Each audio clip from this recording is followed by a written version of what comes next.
Toubaactu officiel moo leen saytul wàllu politique société développement économie gaaw leen gaaw si xibaar yu wóor te wér da ngeen di bës cloche bi ngeen doon membre ba faw Toubaactu officiel bis ni ki tey daal jàpp leen dootu leen amati benn jaaxle si wàllu info bu gaaw te wóor. salaamaaleykum yéen waa Sénégal ak mboolem sénégalais yi nekkul ci biir Sénégal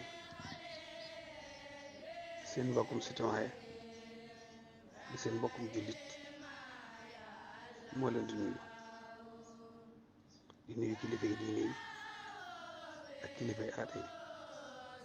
di jéggulu ñëpp ndax moom de moo gën a xeebu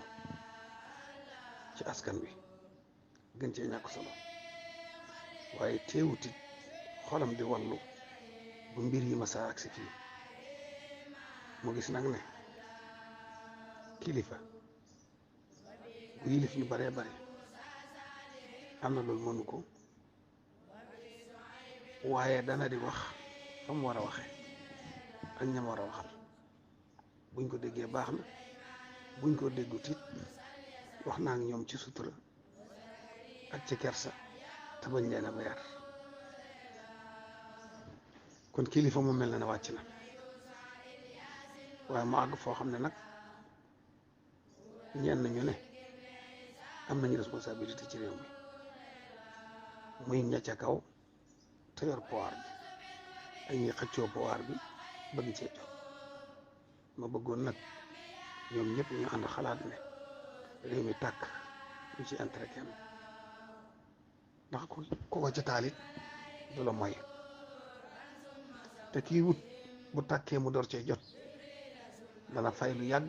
defaraat lu yàgg réew mi door a jagaat ku fi newoon nit boo demee ba def lu baax def fi loo xam ne ay résultat la ba muy bëgg a jeex ba sàggane ba mu tàkk la nga defoon lépp day yàqu kon ana luy pexe kenn ku ne dox jëm ci sa morom ñu ànd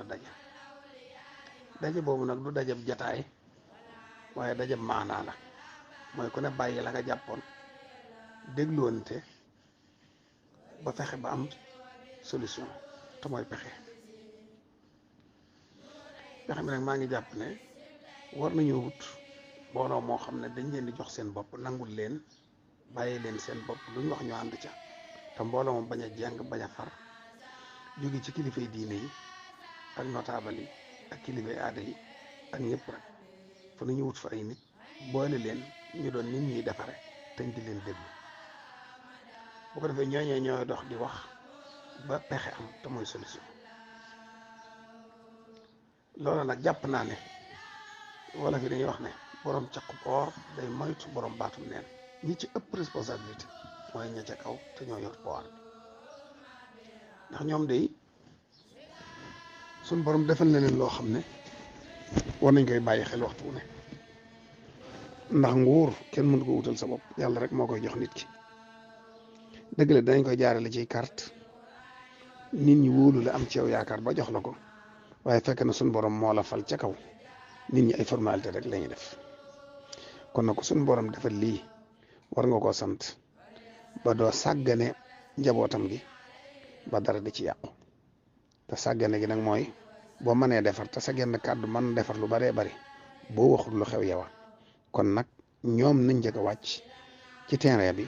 wax loo xam ne dana dalal xelum ñëpp boobaa ñoom wàcc nañ ñi ci des danañ yomba waxal ñoom ñu fekke si leen ci benn terrain ñu ànd waxtaan waaye lii bu ko ñëpp seetaanee fa mu jëm boo xasee tàmbali tàkk kenn du tala fay ku nekk sa bopp ngay tal te loolu nag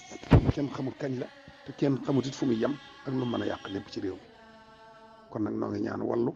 ñëpp joxe seen xalaat ñëpp ànd si fexe ba daay gii jëm si ci nun di tàkk ñu gaaw ko fay balaa egsi ndax boo egsee du neex a fayete wasalaamaaleykum wa rahmatullahi